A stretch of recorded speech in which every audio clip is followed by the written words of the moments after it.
We are remembering the young couple who was shot and killed leaving a Jewish event for young professionals in D.C.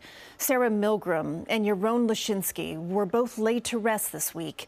The impacts of their murders felt far and wide, including right here in the city. This afternoon, there was a vigil in Midtown held in their honor.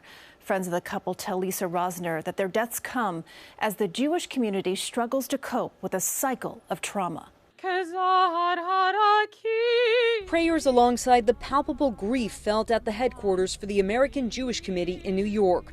26-year-old Sarah Milgrim was a volunteer fellow with its Young Professional Division. Many also got to know her boyfriend, 30-year-old Yaron Lischinsky. Both worked at the Israeli embassy in D.C. The couple was leaving an AJC event focused on peace in the Middle East when they were assassinated. She and Yaron both were seekers of peace. Dana Walker traveled to Morocco in September with Milgrim and other AJC fellows of different faiths. The goal was to build bridges. She would just be in this deep conversation with all different kinds of people for just hours and hours and hours. She had a real quiet confidence about her.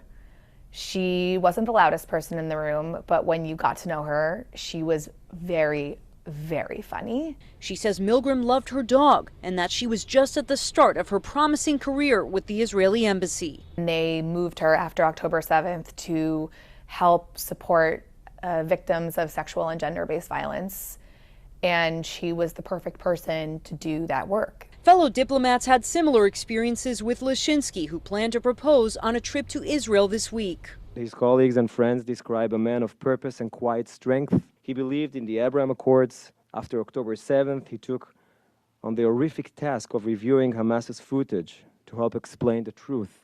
Friends say they want them to be remembered for the life they lived, not how they died.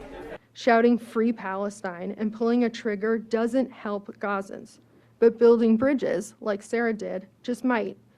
If we want to continue working towards a peaceful Middle East, the question can't just be, what can we do? It must be, what would Sarah do? In Midtown East, Lisa Rozner, CBS News, New York.